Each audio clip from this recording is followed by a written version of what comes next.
Detective Samuel Bailey, Oslo County Police Department, the Homicide Division. Recording on April 10th, 2019 at 4:43 p.m. I've been listening to these tapes for the last 2 weeks now, mostly right before I go home. The county's really just trying to keep me busy until they decide what to do with me, so I have to try and work some actual cases the rest of the time. You know, cases that might actually have some answers I can find. I want to keep going with the tapes, but damn if Sheridan doesn't make it difficult. I've sat through about 10 recordings of random street noise, rambling versions of the first chapter of Below the Silent Deep, and one tape that was just 80s pop songs played at half speed, backwards. I have no idea what a writer's process usually looks like, but I'm pretty sure it's not this. The strangest thing is the blank tapes. Oh, good, you're still here. What do you want, Bill? What? No, I just wanted to tell you a couple of us are headed out to Marvin's for drinks if you want to come. No, thank you. Oh, it really is just a few of us. Maybe me and Robert and one or two other tag-alongs. I said no. Right. Could you shut the door on your way out, please? Like I was saying, the strangest tapes are the blank ones. There have only been a few, but I had to listen all the way through both sides to make sure they were actually empty. For some reason, Sheridan left blank cassettes mixed in with her recordings. I mean, maybe there used to be something on them. They're all labeled like the rest, so I'm guessing that whatever was recorded on them was somehow deleted. Still can't shake the feeling that... No, I need to get out of here. It's been a long day.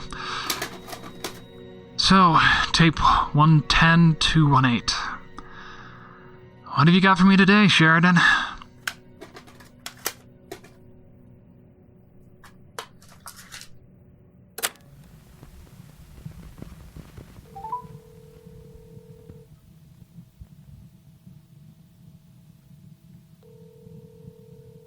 Hello, Kate Sheridan speaking.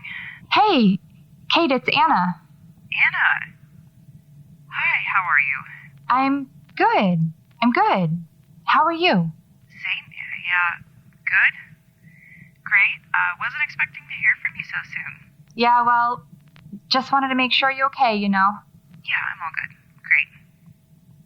Hanging in there, one day at a time. Yeah? Yeah. Good. Great. How's Oregon? Cold, damp, and dark as night. Glad to hear you're enjoying yourself then. In my element, at least. Where are you staying again? Langley's or something? Langlois, little town near Bandon. Very little. Nice little mini market, and that's about it. Sounds peaceful. Not many distractions then? Yeah, not really. What's wrong? Why do you always think there's something wrong? I don't really, it's just the way you said it. Sorry. Yeah.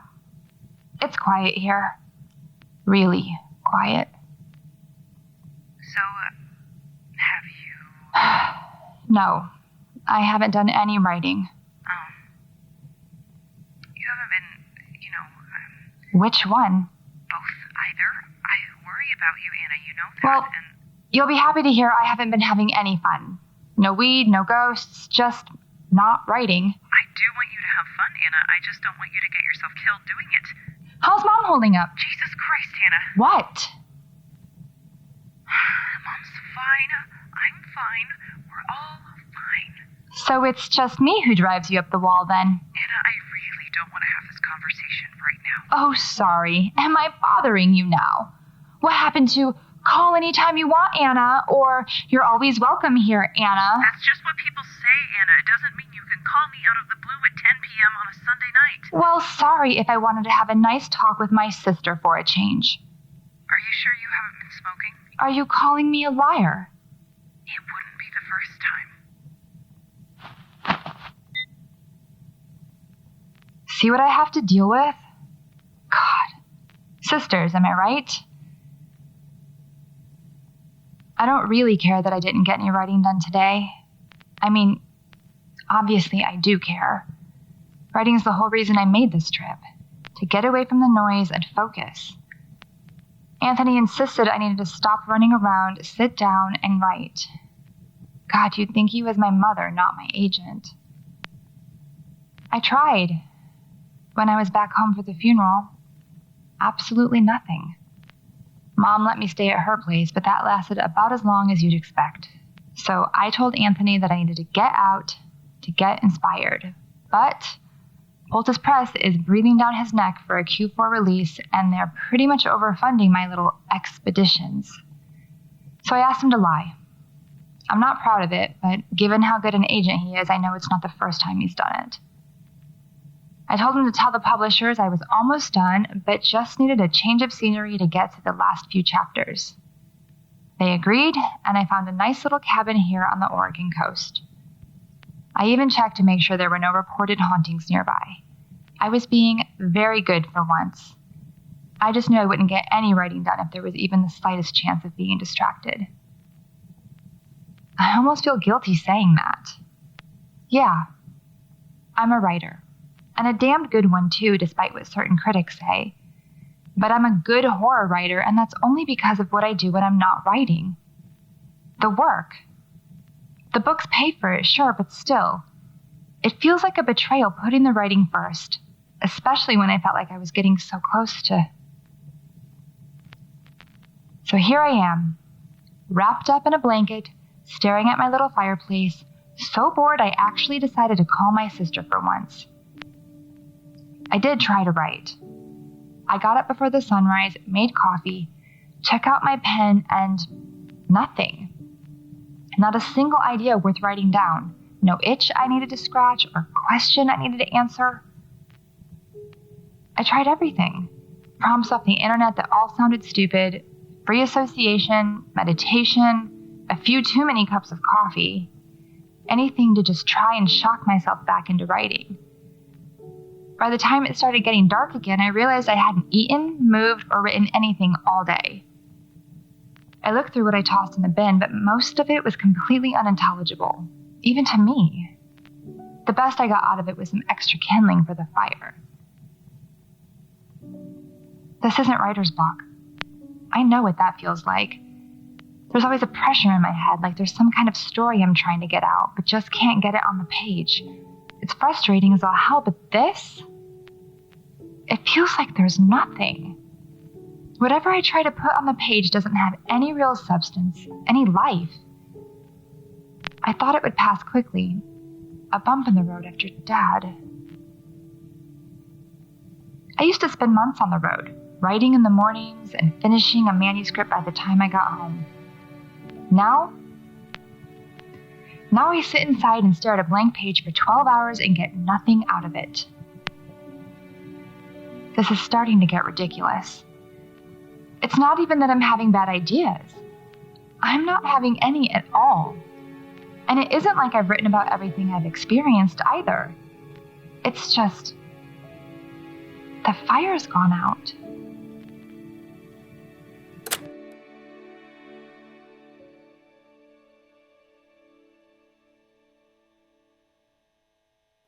There's someone in the cabin with me. I fell asleep on the couch and just woke up to footsteps in the kitchen. I don't know who or what, but there's someone in here with me.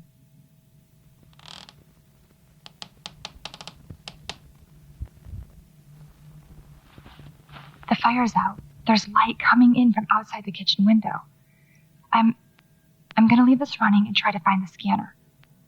If anyone finds this is Anna Sheridan. I'm in a cabin off Highway 101 in Langlois, Oregon.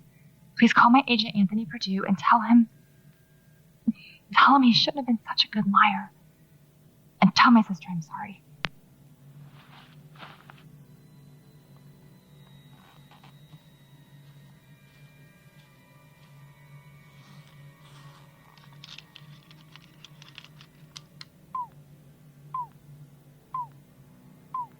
Whatever it is, it's not giving off any of the usual readings.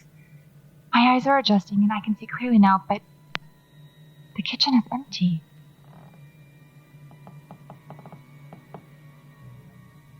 Okay, I'm moving to the floor lamp now. There's a switch at the base, so I can turn it on without them seeing me. Here goes.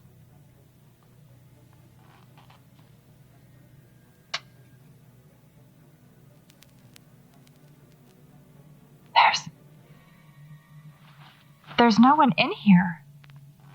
The room is just empty. Not even a shadow or a distortion in the air, just...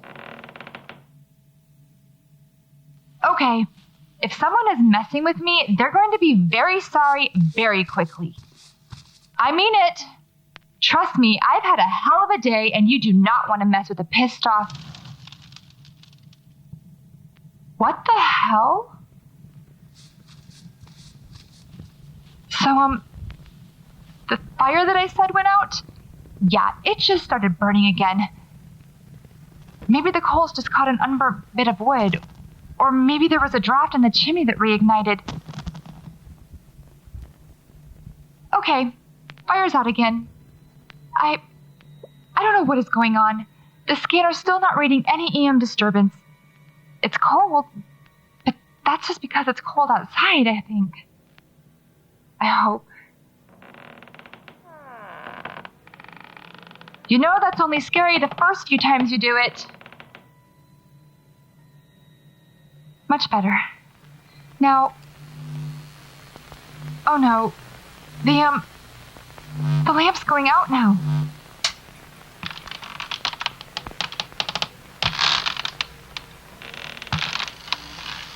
Who the hell are you?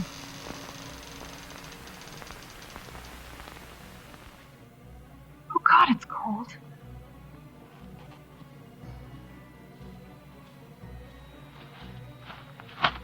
That's much better. Now with all that...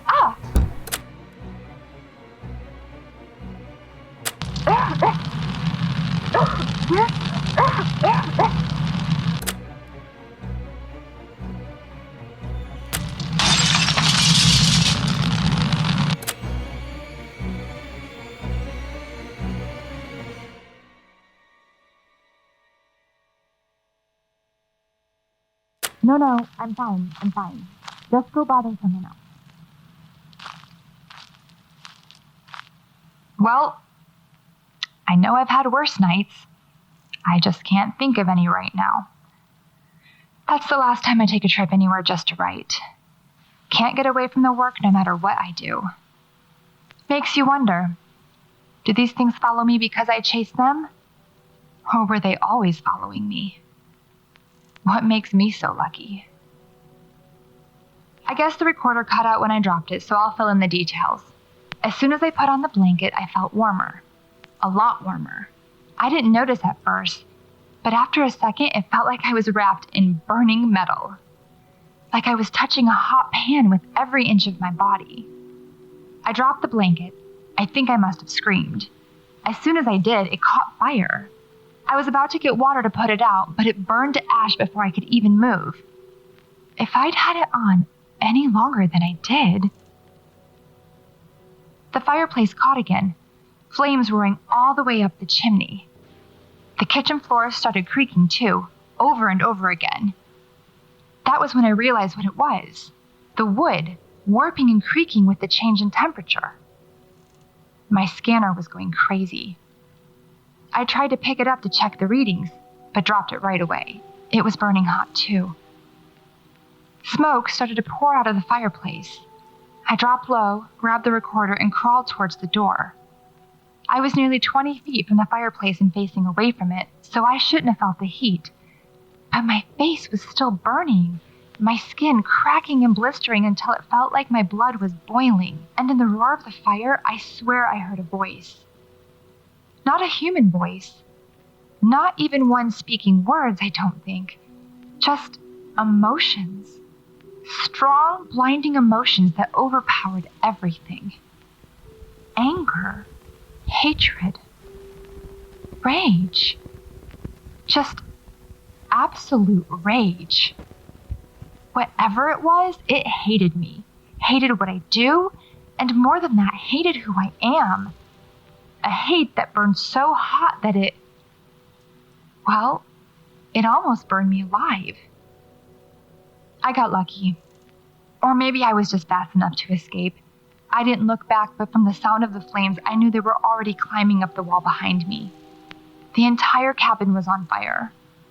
I'm not sure when the creaking in the kitchen stopped and the fire started, but when I looked back, the old wooden cabinets were lost behind the flames. I reached the front door and tried to grab the handle, but it scalded my hand, like the world outside was burning too. I looked around trying to find a way out, and then I saw the empty waste paper bin sitting next to the door. I hesitated before I grabbed it, but it wasn't hot.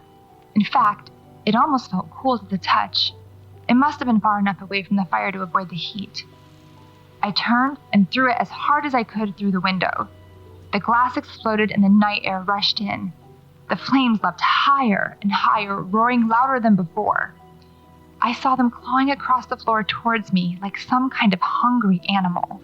I turned and jumped out the window, cutting my hands on the glass, but thankfully not bad enough to need stitches. By the time I got off the porch and away from the cabin, I could already hear the sirens. One of the neighbors must have called 911. I gasped for air and tried to think of a way to explain this to the fire department when suddenly I heard another sound. No, not quite a sound.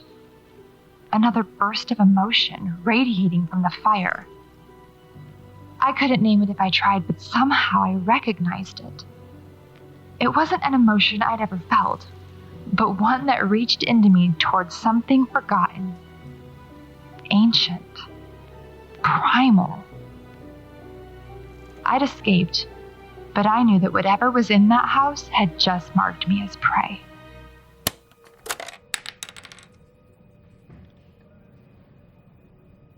Looking at her file now, I guess Sheridan was involved in a house fire that destroyed a small cabin in Langlois, Oregon around 2009. She was treated for smoke inhalation and minor lacerations on site. And she might have walked away from it entirely if the police hadn't administered a coin test and found elevated levels of THC. She was arrested and charged with suspected arson, but the evidence was circumstantial and the judge eventually dismissed the case. The family who owned the cabin sued her for violations of a rental agreement, though, and ended up winning a pretty handy settlement. So, make of that what you will. I know authors can do some crazy things to get out of writer's block, but I've never heard of one resorting to arson. Seems a little extreme, even for Sheridan. Apparently the press had a lot of questions too. There are plenty of articles from around that time about Sheridan's drug habit and manic behavior being responsible for the fire. She was right about her agent, though. Anthony Perdue lied his ass off to save hers.